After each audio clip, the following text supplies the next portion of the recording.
At a young age, I knew I wanted to play college ball. There wasn't very many days where I went without touching a basketball or doing something. A lot of kids don't feel comfortable thinking for themselves because they don't know the importance of discipline and what it can lead to. There's nothing wrong with fun. You got to be a kid, but at the same time, if you say you want something, you have to go get it. Even if you don't have that support, that doesn't mean you can't take initiative. Like everybody doesn't have a trainer, but that doesn't mean you can't go out and find the information that you need. Not everybody gonna like your prices. Not everybody gonna see your worth in the beginning.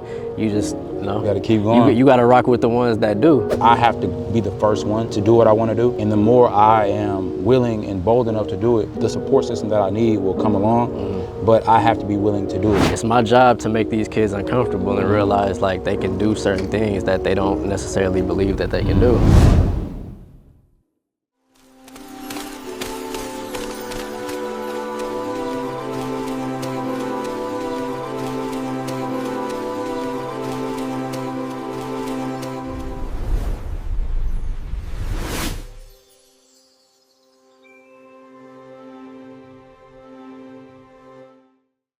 Hello everybody, I am Nick Johnson and welcome back to another episode of Grassroots. Today we are going to be talking about the mind of a leader, how embracing a different mindset and really taking action and initiative to lead people and lead yourself, can really create change in your life and you can impact the lives of other people. Today here I have a guest who has kind of built his life around that principle and we're going to dive into his story and kind of what he's doing in the world right now. So Daton, come on. Sir, bro. How you doing, brother? Good. Thank you for having me. Of course. How you feeling today? How's life treating you right now? I'm good, man. It's a good day. I'm not ready for the cold weather. No, not at all. No. I'm glad we was able to get it in while it's still nice. Yeah, because I seen it was supposed to rain. So yeah, I was gonna text you about that. I was like, I don't know if it's gonna rain or not. Yeah. But the reason I have you here and the reason I reached out to you and thought about you in terms of doing this episode, I've always noticed that you had a leadership quality to you, even watching you, being a kid watching you in high school, so really just give the people a background about who you are and what it is that you do. I'm Daton Aaron, I'm a basketball trainer, and pretty much I just been building my clientele and just building my resume the last 2 years. I'm not gonna disrespect other trainers that's been doing this for a longer time, but I've been doing it here and there for, I would say 10 years around that, but I started taking it serious about 2 years ago. Okay. So that was like a New Year's resolution to myself in 2023. Wanted to dive back in because I knew I never ended up going overseas. So, I just wanted to be able to give back to kids and players. They got that same dream and the same aspiration. So past 2 years, that's what I've been doing. I've been training, I've been coaching. I coach at New Boston Year-Round High School. Okay. And we recently had one of their best seasons in the past 10 plus years. So you see the impact? Yeah, for sure. I feel like a lot of people see the impact. Yeah, for sure. Definitely. I want you to take it back even further to talk about your experience playing basketball as a kid, growing up in that. From a young age, I already knew what I wanted to do, and it kind of took me until recently to realize I did something that a lot of people wish they could have did. To me, going to play college basketball was, I won't say easy, because it's never easy, it's always a grind, but in my mind, I never knew about doing anything else, so it was easy for me because that's what I wanted to do and that's what I was chasing. So, from a kid, that's all I wanted to do, and then I just kept, just working every single day, every single year, just getting a little bit better. Grinding. And my pops told me if I'm not gonna grow, I'm gonna be 5'6", 5'7". I gotta, work a lot harder than probably a lot of the rest of the kids. So, I didn't play AAU. Summer league basketball was my AAU, so that's kind of how I got to measure up. And I work out in the summer, add little things to my game here and there, and then just constantly building that work ethic. So, I made it to college, fortunate enough to play 4 years. Didn't get a chance to play overseas. I tried to go probably in one of the worst times possible during the COVID year. Pandemic and everything. Yep. So, no excuses though. I still feel like I could have gave it another shot, but once I hit 25 and I wasn't making it, I was like, you know what? Kind of try to pivot a little bit and do something, figure life out. So. Do you feel like, you talk about that pivot? Do you just feel like you just applied the same passion that you had for the basketball to what you're doing now? Yeah, definitely. I needed something to aspire for every single day. When you go from being an athlete, a collegiate athlete, you're working towards something every single day. You're trying to be the best you can be. You're trying to help your team win.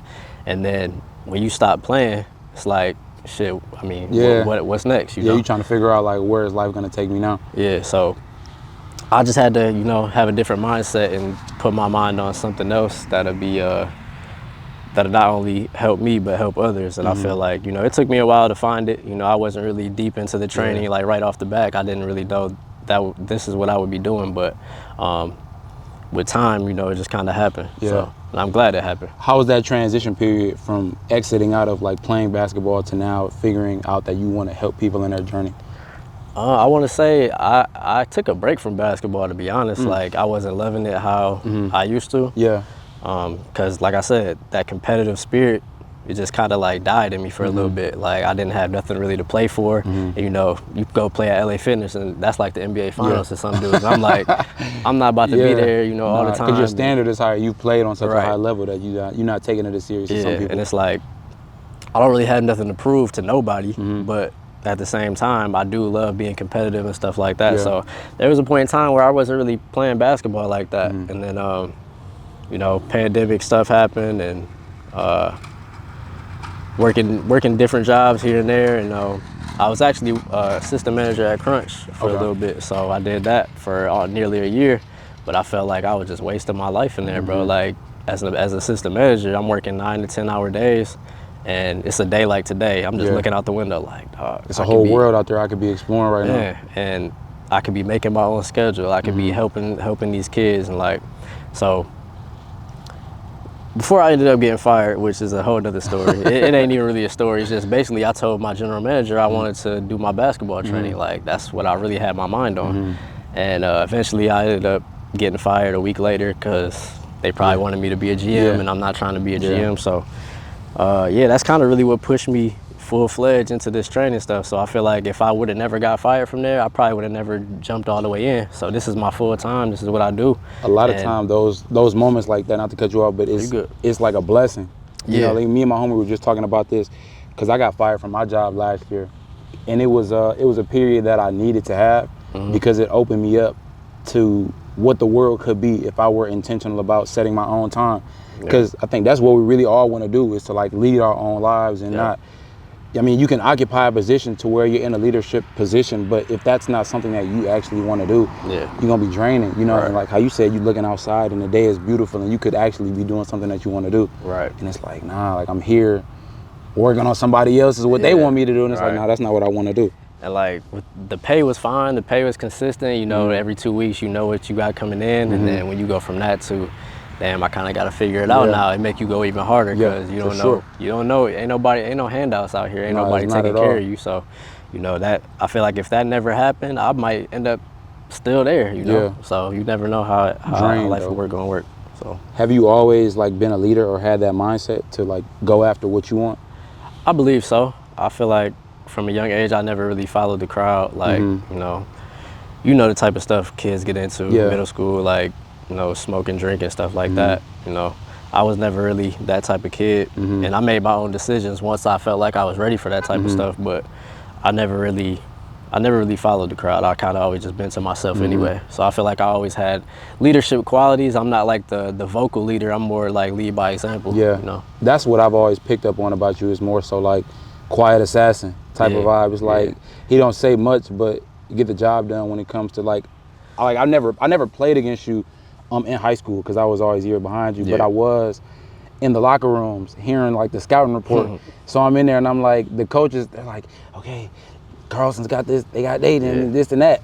I want to know, what is the mindset in that moment? Like, because you say you're not like a vocal guy, like you're not screaming out there yelling, doing too much, but what is the mindset going into those games where you know what you're about to do? Because like I said, I know the reputation, like watching you and hearing about you. Okay, this kid is about to come, he's about to get in his bag, you know? So what is the mindset going into those games? My mindset is always just worry about me, focus, control what I can control. So I know if I go out there and I play hard and I go out there and I just do what I've been training to do, I mean, everything else gonna follow. And then as far as being a leader, I feel like that's more of like what other people. It's more of like a presence. I feel like it's not anybody can come in here and say they're a leader, but are you really? Yeah. You know, are people really listening to what you got to say? Are people really like? What I think leadership is somebody that's trusted, somebody that's respected. So like anybody that I've ever been under, as far as like a coach that I really rock with, you know, Coach Raymond, who was at Gibraltar Carlson with me. He was my coach my last 2 years. It's like I really respected him. I really trusted him. Everything he said, I'm gonna do it, just because, you know, I feel like he has those leadership qualities, and presence. He wants the best for me. He wants the best for the team. So whatever he had to say, you know, I was all with it. And I think that's what leadership is about. It's about being accountable, and just really just trust and you know, that type of stuff. Yeah. So. Do you think like the actions that you described, like he had, or like that he displayed, was that just through his like character, like the way you were able to observe him doing different things? Yeah, for sure. He was like one of those no nonsense type of guys. Like, if you want some bull stuff, he gonna call you out on it, and he's not just gonna let anybody slide. Like, you know, we had a couple players that might not have fell into line of what the team was trying to be about, and you know, they kicked off the team. Like, we're not about to sit here and, you know, and play with you. Yeah, like structure. If you do it, that means he think he can do it, and we just not doing that. So, and then also he played too. I feel like it's easy to follow somebody who actually did what you were trying to do. So he played. He had a nice career. He said, I think he played against the Fab Five at one point or something like that. So like he has a resume in basketball too. Yeah. So I feel like he had a lot of those qualities, and you know, he helped us, you know, have a successful team and a successful season. I think going back to what you said about like you having people that don't fall in line, I think structure is one of the most important things in anything that you do, whether that be the discipline that you have in your own life, because even for you to be able to describe everything that you described thus far, like the mindset leading into those moments, cultivating that sense of self and identity and not following the crowd, you know, that takes a sense of structure, which I'm sure your parents instilled in you. But I think more people need to understand how much having structure and discipline and doing the things that you say you're gonna do with the intention of going after what you want is important. Because I feel like the more you neglect that, it's like you just all over the place, and you start drifting into spaces to where you don't even feel comfortable. Like you talked about having a mind of your own. A lot of kids don't feel comfortable thinking for themselves because they don't know the importance of discipline and what it can lead to. So like, I want you to talk more about like discipline though, like, because you seem to me to be a very disciplined person. Yeah, I say I'm disciplined for the most part. I mean, you know, everybody has things that they might struggle with and stuff like that, but yeah, discipline is a big thing, especially for something that you want. If you say you want something, you got to act like you want it. Like I said, at a young age, I knew I wanted to play college ball. There wasn't very many days where I went without touching the basketball or doing something. Like, you know, my parents split up. My pops lived in Summerfield. That's like 45 minutes away, something like that. But at his house, there ain't nothing to do. So it's either going to be play video games for a little bit. I'm right back outside at the park, you know, working on my shots and, you know, working on my handles and stuff like that. So not to say I wouldn't be doing that anyway, because there's been plenty of times like Friday nights, football going on. I'm at the rec center. Like I don't have to go to that football game because I know I got a bigger goal in mind. So just having that type of discipline while, you know, your friends and your peers out having fun, which there's nothing wrong with fun. You got to be a kid, but at the same time, if you say you want something, you have to go get it. You got to go get it. And that's why I try to instill in my kids now. It's like, you say you want to play college ball, all right, I'm going to treat you like a college player. Like, we can't come in here and play. If that rep was weak, we're going to do it again until it's right. So I'm sure they appreciate that. Maybe not now, but they will. Yeah, for sure. It's something in the back of their mind. I think being around like younger people, even in the moments where they're frustrated, you recognize who they gravitate towards. So like you could have a coach. Like I had a coach, my high school coach, Coach Dave and Coach Jay, they used to be honest in practice. Like it was like in practice and outside of practice, night and day difference. But it's like outside of practice, you know, it's cool. It's like, it's whatever. But it's like in this moment, when we in between these lines, it's like it's structure. And I'm gonna make sure that you're gonna do what you need to be doing. Like, what is coaching and training now? What has that taught you about yourself? What has it taught me about myself?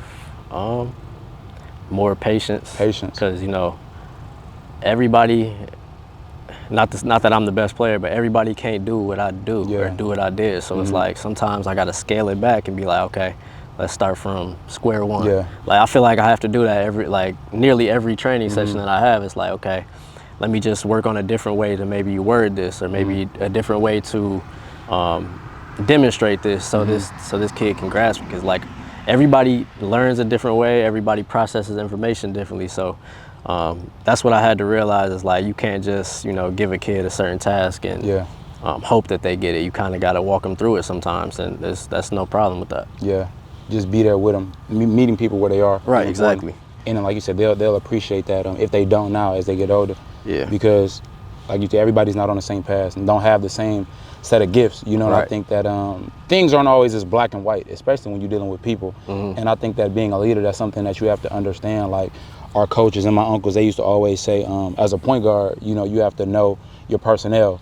And you have to know that, like, certain players, you can yell at certain players, you can get up in somebody's face because that's what they appreciate. That may be their language that they interpret, bonding and just encouragement. But other people, you gotta, hey, bro, you gotta baby them different, but it's like, it's all to get the same outcome. So I think having an awareness of everybody that you're dealing with, although it can be a lot to handle, it's a challenge that I think is worth embracing. Like, for sure. Whether it's in basketball, sports, or whatever you do. Just life in general. Like the same way you talk to somebody, like I'm gonna have a different relationship with one of my kids than I'm gonna have with the other, and that's just what it is. I mean, you can't really. That's just human nature at the end of the day. You can't force a relationship. You can't force things to be how it is with one person with another. It's just how it is. So that's what I had to learn too. Is just like sometimes you just gotta let people be who they are. And like some kids are hard-headed. Let them be hard-headed, and they got their path, I got mine. So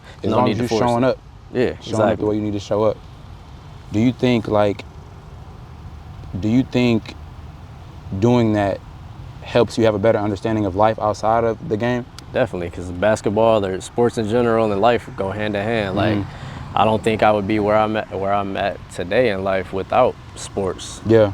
That type of structure, being a point guard or being on a team in general, like we were just talking about, you got to talk to people a certain type of way. Like if every time you get frustrated, your mind tells you to yell at somebody, like it's just not gonna work. It's chaotic, bro. Yeah, it's very chaotic. It's very hard to win in chaos. Yeah, that goes with life too. Like if your life is chaotic, you ain't got no discipline, you ain't got no structure. How you expect to succeed when the world around you is just crashing? You can't even. You're crashing yourself. So what you expect? Like, and I think it starts with you though.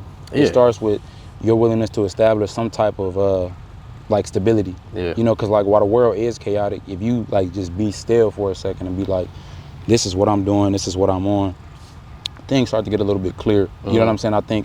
I'm sure you've had an example where the coach is looking at the other team like, look, they spiraling, like they don't. I see you know what I'm saying? Yeah, I'm sure you go through it all the time. Like, look, they arguing with each other. We got them right where we want them. It's like just keep doing what you're doing and keep being stable and solid in the midst of chaos. Yeah, man, there's so many analogies between basketball and life, bro. It's like you could be down 20. What you gonna do? What you gonna do? Because you still got to play the game. You gonna lay down and be down 40, or you gonna try to come back? It's like it could really go either way. Like everybody, I'm sure everybody's been on both sides. Like you be up, it'd be sweet for a minute. It'd be sweet until teams start fighting back, and now what y'all gonna do when it's a 4-point game? So. Yeah, basketball and life, man, they go hand to hand. That's what I tell my kids all the time. They probably sick of hearing it for real, but like I'm just trying to set them up for the future. Yeah, because I mean, even taking on the role that you have as being a trainer, a coach, and just a leader within people's lives, because I'm sure they talk to you about other things. Yeah, for sure. I think being able to have that impact and setting people up to be better people, I think that's the most fulfilling part about it. Because you teaching them, and it's like the same way we extracting these lessons or learning these things, bro, they are becoming young men and young women who are going to go into the world and have some type of reference as to, okay, Coach Daton said this, but this applies to this. You know what I'm saying? Like, I got to be disciplined, so maybe I'm not going to enter this relationship that has nothing to do with sports or basketball because this lesson is applicable to this situation. Yeah, exactly. So I think embracing that role, like, what do you think is the most important thing to teach the youth in terms of making sure that they become leaders of their own? Discipline, man. Discipline. You gotta have some type of discipline. You gotta have, it's easy for me to say because I had goals at a young age, but you gotta have something that drives you. If you ain't got nothing that drives you, you kind of just gonna be out here. Yeah. So you gotta find, you gotta find something that you're passionate about, find something you love, or find somebody you love, but you know, you gotta have some type of discipline and, you know, work towards that goal. Do you think, I know you say you had the discipline at a young age, was that accompanied with purpose? Like, do you think you had a purpose, or it was just like a purpose bigger than basketball? Like, did you feel that at a young age? Nah, definitely not. I was D1 or NBA or buzz, man. Yeah, like most of us, for sure. Yeah, I was looking at other schools like that was recruiting me, thinking I was better than I was, and that just wasn't the case. So if I could go back and change that mindset for sure, it's like we said, meet people where we're at. Like I'm not getting these NAIA offers and these JUCO offers for no reason. It's just because I'm not the player that I think I am and that I will become. So in my high school days, I wasn't the best shooter, which that's kind of, you know, that's gotten a little bit better since I've gotten older and practiced a little bit more. But that's why I was at where I was at. Yeah. You know, I was at a JUCO because my three ball, my midi was just decent. It was just all right, you know. So I felt like if I could have had a better mindset, and if I had somebody like me growing up to tell me, hey, you know, you should probably work on that three ball a little bit more. You know, you quick, you can get anywhere on the court, but you should probably work on that three ball because that's what coaches are looking at. You know, I probably would have been somewhere else, but you know, everything happens for a reason. Do you think there was a lot of ego at that point? Definitely. I think it was a healthy ego, though. I don't think it was a negative ego. Yeah. I just thought that I just wanted the best for myself, and I always showed everybody respect, no matter who I played against. So it wasn't a bad ego. I feel like you gotta have an ego, especially at my size. You know, going against dudes at 6'3", 6'4", 6'5". You know, you gotta have a certain type of edge about you. So it was a healthy ego, but I think if I would have drives us. If I would have had somebody like me growing up, you know, that kind of been through it already, I could have definitely used that for sure. Talk more about like the ego. Like, what are the good sides of it and the negative sides of it?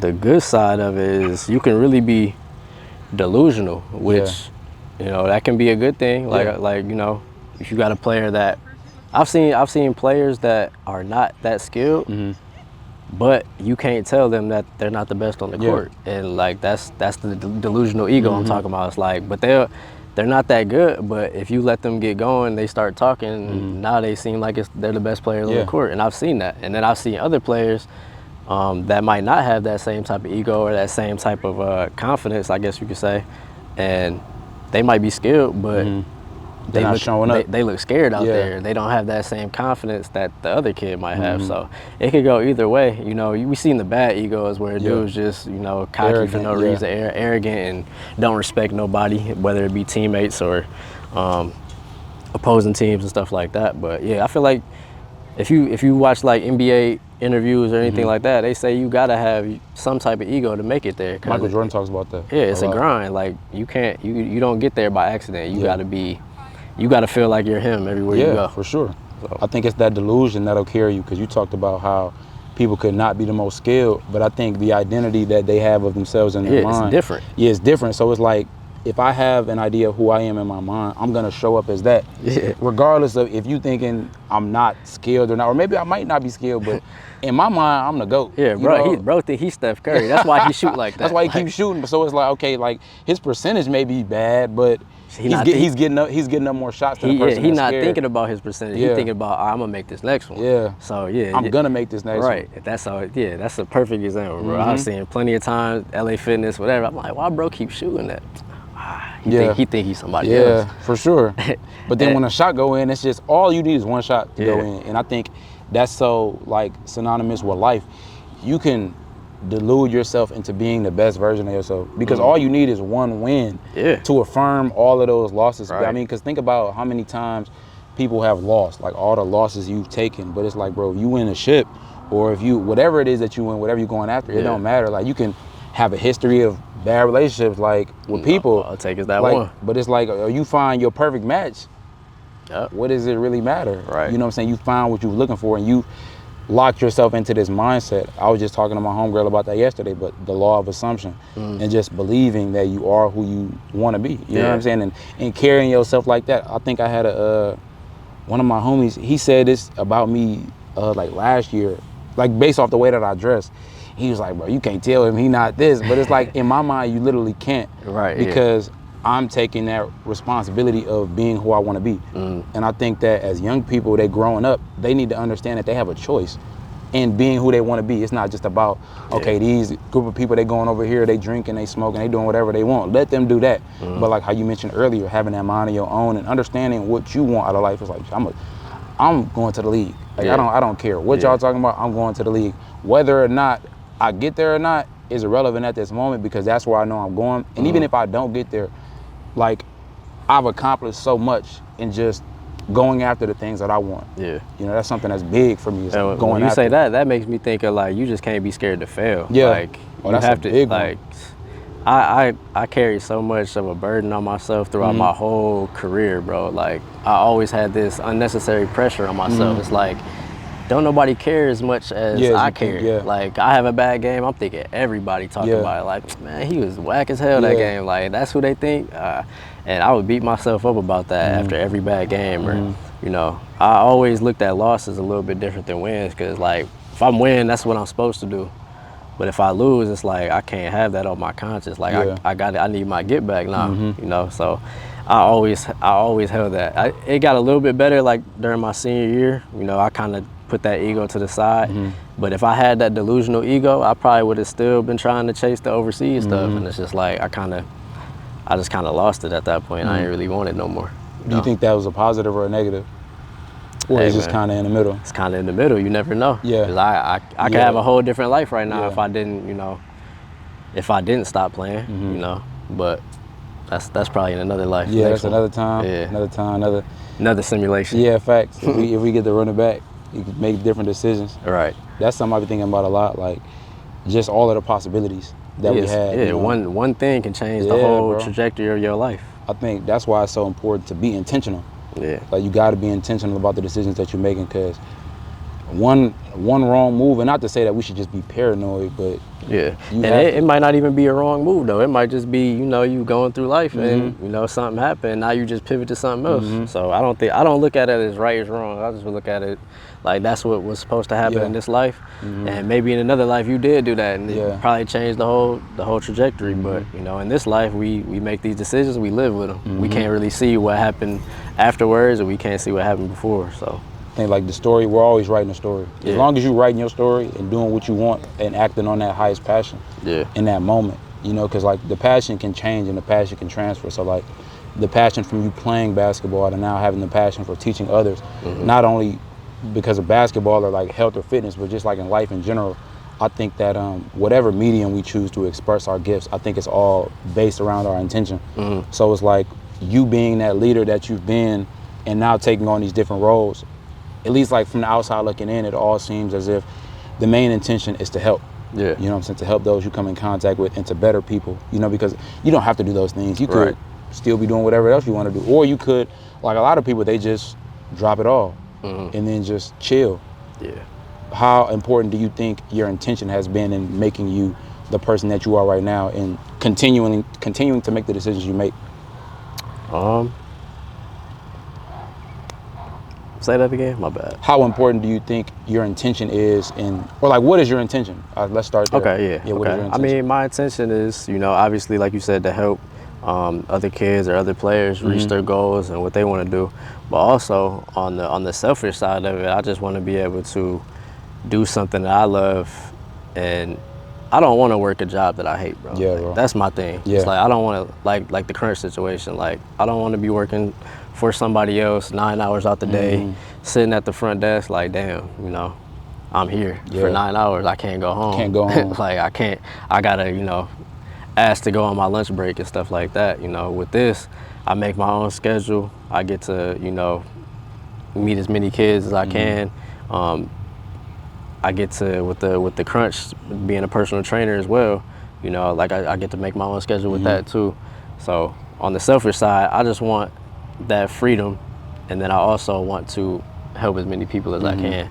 You know, it might not always be the best thing financially, but I know if I continue to pursue this passion, the money gonna come with it. For sure. So, and I'm a genuine person, you know, anybody that come across can tell you that, but I know that with time, the money gonna come. I just gotta keep being who I am and doing what I'm doing, so.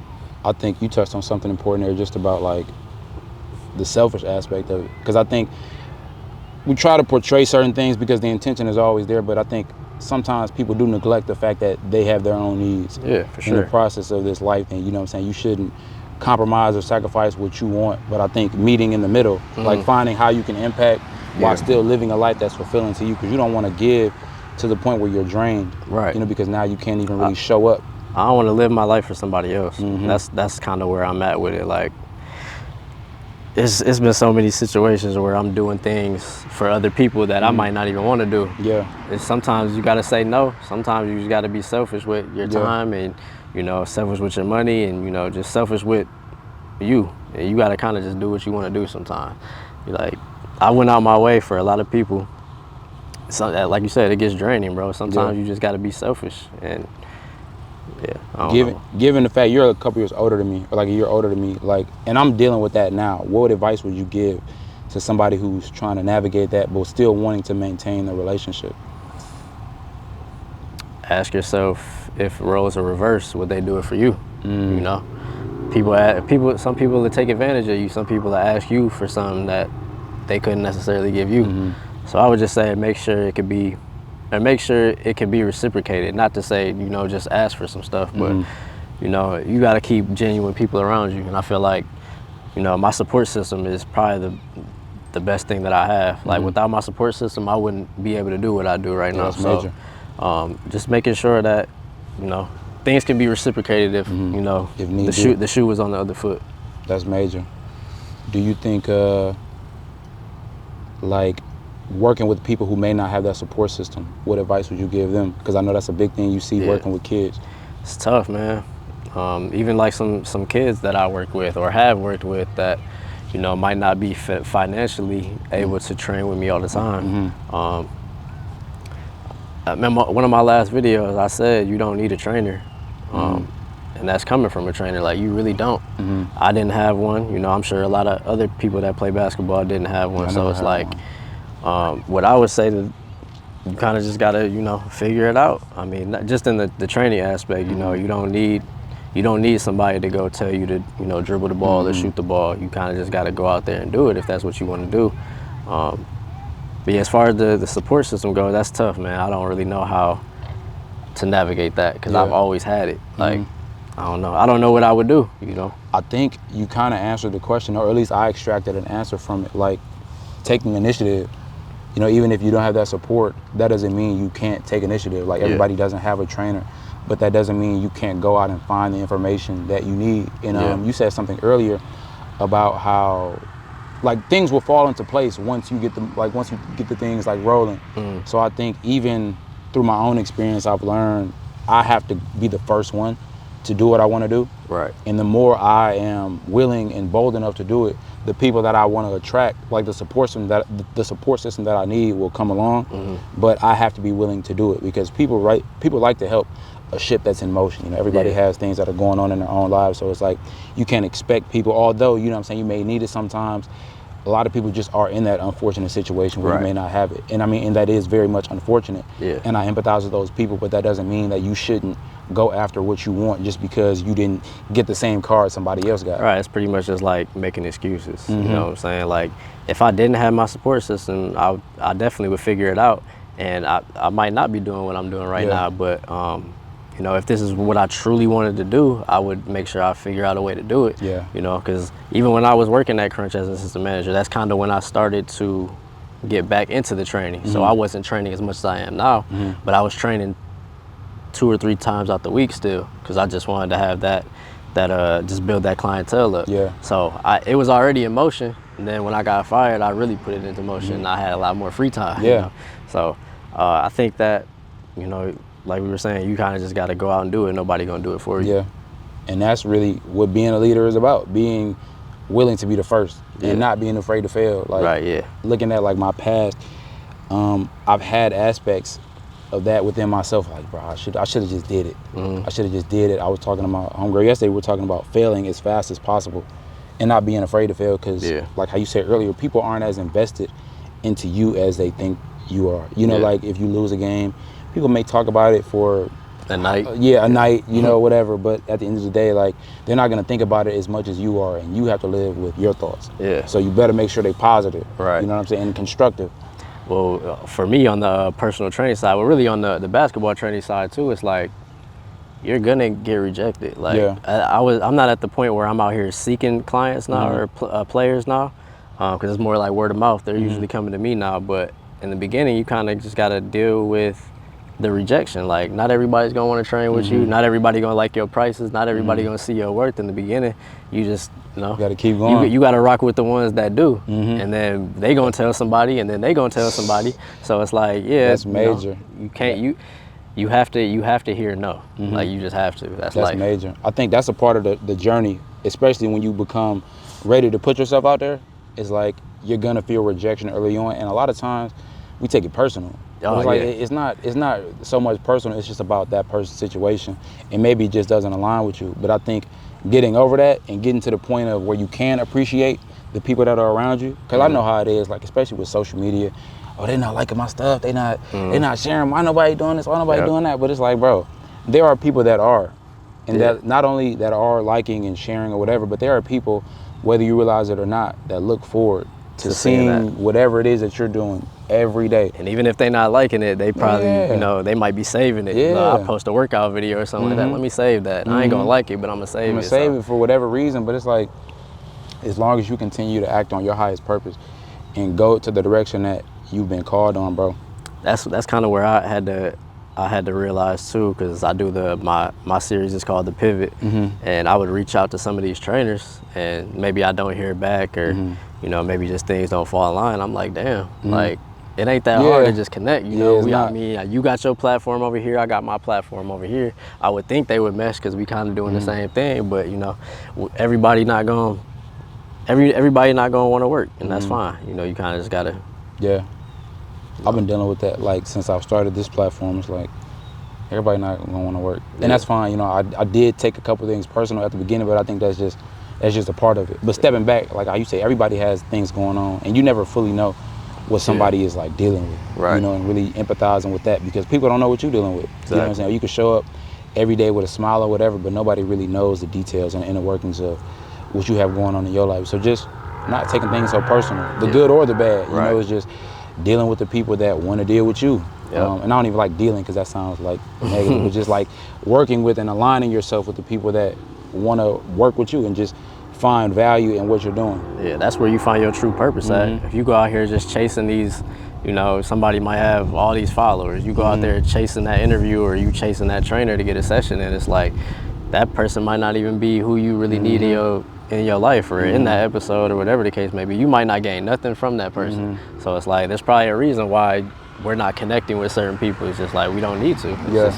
It's not in the cards for us. It's not meant to be. Yeah. And just taking that what it is like following the signs. Right. It's like, and making things happen when it makes sense. And I think the more you do that, it makes it easier. It makes it so much easier, because it's like, now I can just be myself in a situation, instead of like having to compromise on who I am or my integrity, because this person internally, I feel like they don't even want to be here with me. Right. But I'm trying to mold myself to be something that they like, and now I'm out of body and just behaving in a way that's totally unleader-like. You feel me? Like, I'm not actually leading myself. I'm following somebody else's idea of what I should be in that moment. Right. And that's just, even how I just broke it down, bro, that's confusing. Yeah. So that's what's going on in the mind of people that are chasing these things that, you know, like, don't matter. Yeah, it don't matter. And somebody said something, and I think it applies it applies to so many different things, but don't go to parties you're not invited to. Yeah, my mom was big on that. Yeah. Like, why are you going over there? Like, not for me, my little brother, really, because I never really was on that. But yeah, that's definitely like, why you going? Nobody wants you there. They would have told you. Yeah, would have told you. Yeah. So it's like, now you gonna throw the energy off, Right. and your own energy is gonna be thrown off, because you're not welcome. And I think it makes things so much easier. And you talked about like the support system, and this is something I go back to often, but that's such an energizing thing that even for those that don't have it, the more you continue to act on that purpose, you'll create a tribe. You know, you'll have a group of people that align with you and that want to support you, and then that'll take you to a whole nother level, bro. Yeah, you can't do it by yourself. No, you can't at all.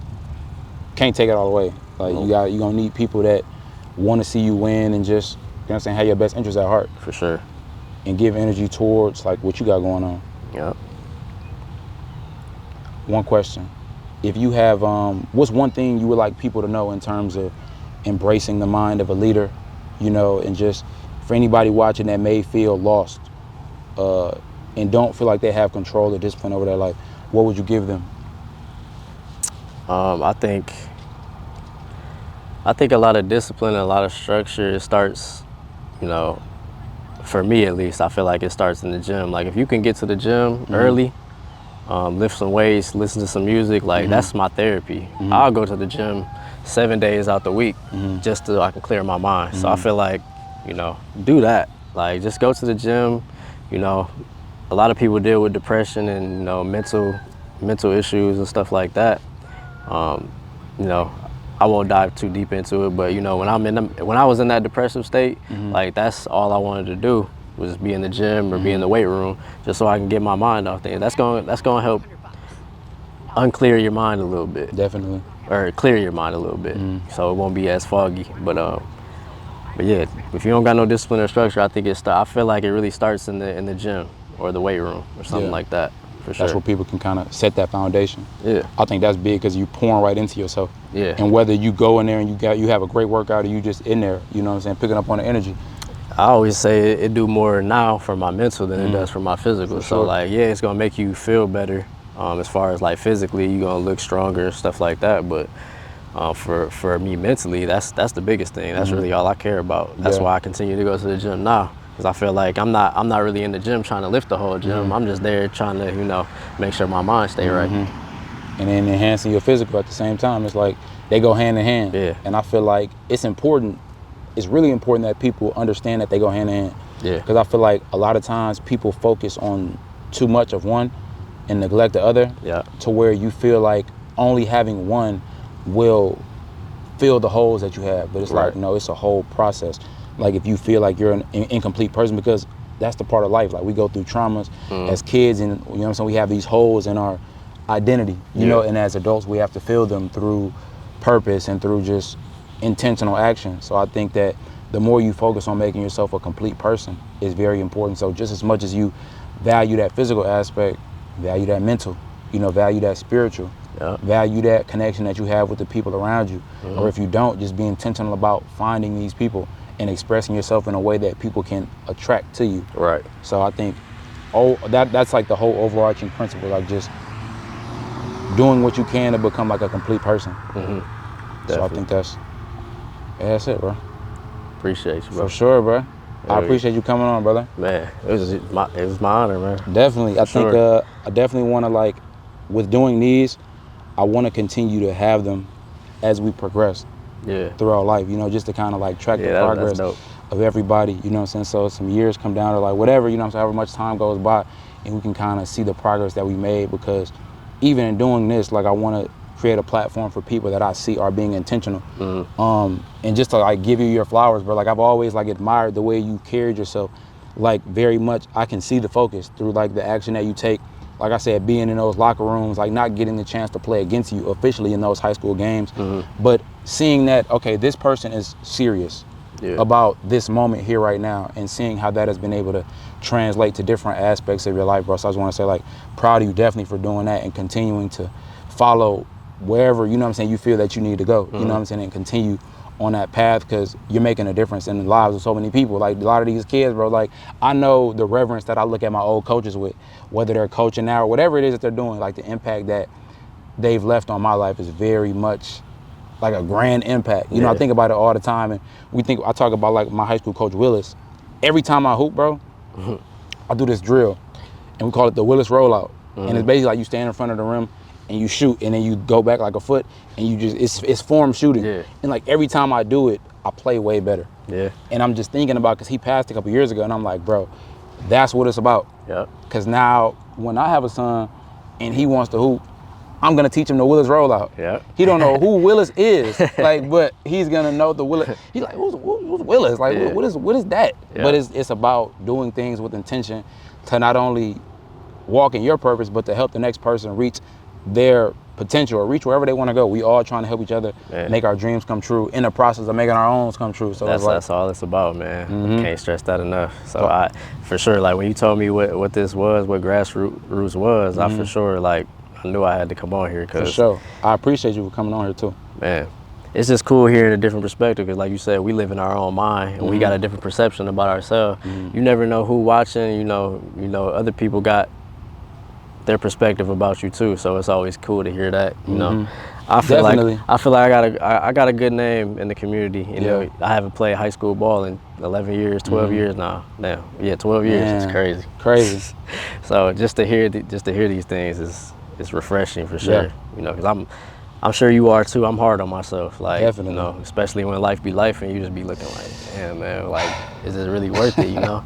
But, you know, like I said, it's not always the most rewarding thing financially right now, but I know the impact that I'm trying to make on these kids, and, you know, down the line, they're going to appreciate it and look back at all the times, and, you know, whether they get to where we're trying to get them or not, you know, they're going to feel the impact for sure. They're going to know somebody believed in them. Yeah, and that's what it's about. Yeah, that's where that confidence comes from, having people that believe in you.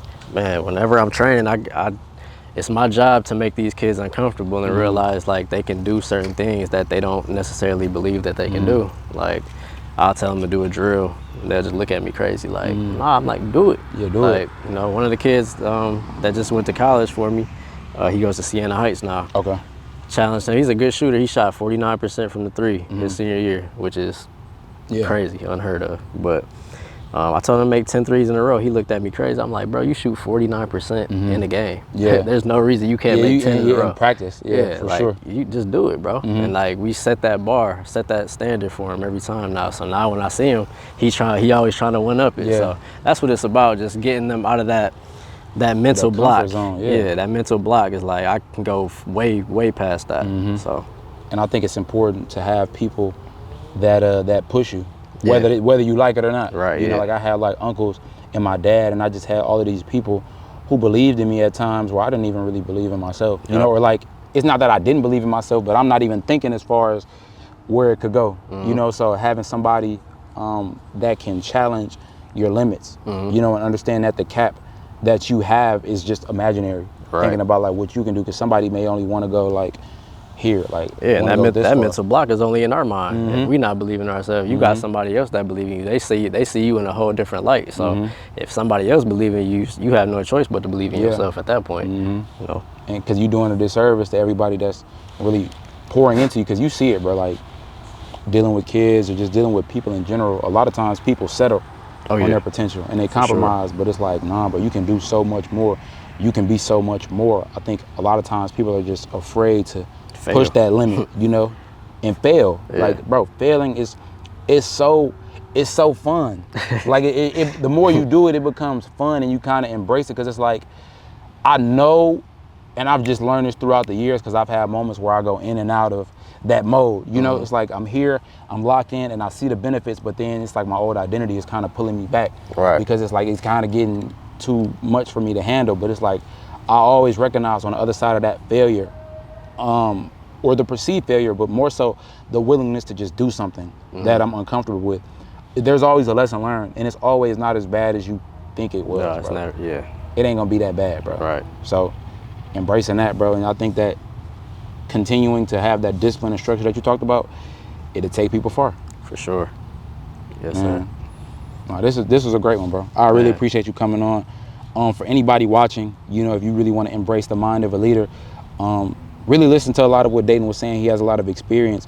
And as you continue to figure out what you want, you know, start with the why and start with whatever it is that you want out of life, and think about what it would take to get to where you want to go. And you may not be right, but the more you continue to allow yourself to be stagnant and not do anything, you're going to stay in that same position. So don't be afraid to fail and go out and try these things. And don't be afraid to be the first one to do something, because oftentimes when you have a goal and a dream and an idea, it has been given to you for a reason. It wasn't given to the next person for whatever reason. You know, God chose you to bring that idea to life and to make that dream come true. So don't be afraid in the midst of the chaos of the world or the opinions of other people who may not truly understand what you have been called to do as a person. You know, don't be afraid to be a leader.